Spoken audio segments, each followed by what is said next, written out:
जयपुर में एसआई भर्ती 2021 को लेकर प्रशिक्षु उप निरीक्षक अभ्यर्थियों का बड़ा प्रदर्शन देखने को मिला। चलो जयपुर अभियान के तहत प्रदेश भर से आए 750 से अधिक अभ्यर्थी शहीद स्मारक पहुंचे और धरना देकर सरकार से न्याय की मांग। निर्दोषों को न्याय दो और दोषियों पर कार्रवाई करो जैसे नारे लगाते हुए अपना विरोध दर्ज कराया। प्रदर्शनकारियों का कहना है कि यदि भर्ती में कुछ लोगों ने गड़बड़ी की है तो उसकी सजा पूरे बैच को नहीं दी जानी चाहिए। उन्होंने मांग की कि आरोपितों की अलग से जांच कर दोषियों पर कार्रवाई हो, जबकि साफ रिकॉर्ड वाले अभ्यर्थियों को सेवा में बनाए रखा जाए। अभ्यर्थियों ने सुप्रीम कोर्ट में लंबित एसएलपी पर जल्द निर्णय और वेटिंग लिस्ट जारी करने की भी मांग की है। उन्होंने चेतावनी दी कि यदि समाधान नहीं हुआ तो आंदोलन और तेज किया जाएगा। एसआई भर्ती को लेकर शहीदी स्मारक पर एक धरना प्रदर्शन चल रहा है और देख सकते हैं 42 डिग्री के टेम्परेचर में लोग बाग और छोटे छोटे बच्चे भी यहाँ पर आए हुए हैं। आप देख सकते हैं इस प्रदर्शन में आक्रोश कितना है और कितने सारे लोग 42 डिग्री के टेम्परेचर में बैठे हैं और इतनी कड़ी धूप है। सरकार बिल्कुल भी ध्यान नहीं दे रही है। तो इस प्रदर्शन में आगे क्या होगा हम आगे जानते हैं और आगे क्या रणनीति है इसके बारे में जनता से सवाल करते हैं और पूछते हैं कि आगे उनकी क्या विचारधारा है एसआई भर्ती को लेकर। कैसे अलग करना है सरकार रोजगार देने का वादा करती है और यहाँ की जनता प्रदर्शन चल रहा है वो कहते हैं कि हमारा रोजगार चल रहा है। यहाँ के लोग कहते हैं कि एसआई भर्ती को लेकर जो मामला चल रहा है यहाँ पे बैठे हैं, ऐसा इनका कहना है। सरकार का फैसला है, वो आगे क्या रणनीति करती है इसके विषय में आगे सरकार ही सोचेगी। कैमरामैन आशीष पारिक के साथ मैं पवन शर्मा, जयपुर। इंस्पेक्टर हैं। अभी फिलहाल ये पता चल रहा है कि 2021 बैच में जो जिन्होंने एग्जाम दिया था वो एग्जाम रिकंडक्ट करवाया जा रहा है। ये खबर सुनने को मिल रही है कि आरपीएससी इस एग्जाम को करवा रही है।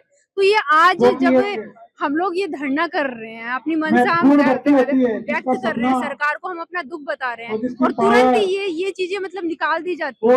वरना कम से कम और कुछ नहीं तो आप अभ्यर्थियों को टाइम तो दो कम से कम कि वो धीरे धीरे अपने प्रिपरेशन स्टार्ट तो करें। अभी सुप्रीम कोर्ट के अंदर कहते हैं मौलिक अधिकार होता है आपका, गरिमापूर्ण जीवन जीने का अधिकार होता है आपके पास, ठीक है, ये हमारा मौलिक अधिकार है। लेकिन इसमें भी हमें फर्जी का टैग लगा के और सुप्रीम कोर्ट ने ये बोल दिया कि एक गिलास के अंदर कुछ जहर की बूंदें डाल दी जाती है तो वो पूरा जहरीला हो जाता है।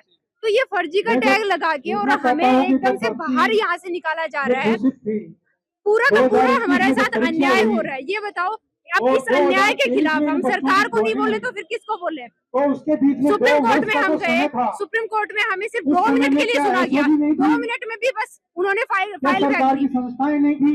अगर एक अपराधी होता है, एक रेपिस्ट होता है, एक आतंकवादी होता है, उसको भी सुना जाता है, उसका पक्ष भी रखा जाता है, सुप्रीम कोर्ट उसको भी सुनता है। जगदीश बिश्नोई है, उसको बेल दे दी गई, वो खुला घूम रहा है, वो दोबारा अब ये एग्जाम होगा दोबारा पे क्या भरोसा है कि अब ये पेपर लीक नहीं होगा या अब इसके अंदर फर्जी नहीं बैठेंगे? अगर इस भर्ती के अंदर फर्जी है तो उनको पकड़ो, आप उनको दोबारा चांस क्यों दे रहे हो? आपको 3 साल हो गए ये एसओजी इसको जांच करते हुए। 3 साल से आपको 750 लोगों के फर्जी लोग पकड़ भी नहीं आ रहे क्या? फिर आप क्यों कर रहे हो? सीबीआई को जांच दे दो। ये अगर गवर्नमेंट एसओजी इसको नहीं जांच कर सकती है तो ये चीज सीबीआई को दे देनी चाहिए इनको। छोटा सा सवाल ये रहेगा, अगर भर्ती रिकंडक्ट करवाई जाती है, देखो तो फिर हम ये कर सकते हैं। सरकार 2.5 साल हो गए सरकार को सरकार का विघटन हो जाता है। अब वापस ये 2-3 महीने में अपनी प्रिपरेशन कर लेंगे क्या? इनकी सरकार आ जाएगी क्या? मतलब हम लोग पता है 2016-17 से हम प्रिपरेशन में लगे हुए हैं, तब जाके हमारा 2021 के अंदर ये हमारा सिलेक्शन हुआ है। क्या मतलब कौन गारंटी देता है कि अब हम सिलेक्ट हो ही जाएंगे? और 2021 से हमने पढ़ाई छोड़ दी, हम 2023 से नौकरी कर रहे हैं। 2021 से हमने पढ़ाई छोड़ दी, 2022 में हमने फिजिकल की तैयारी की, 2023 के अंदर हमने इंटरव्यू दिया। उसके बाद ये बताओ 5 साल हमें इस पढ़ाई छोड़े हुए हो गया और ये 2-3 महीने में एग्जाम कंडक्ट करवा रहे हैं, कैसे पास होंगे? कहाँ तक आप खुद देखो ना, कहाँ तक अन्याय हो रहा है हम लोगों के साथ में। कोर्ट ने जब हमारे वकीलों से पूछा कि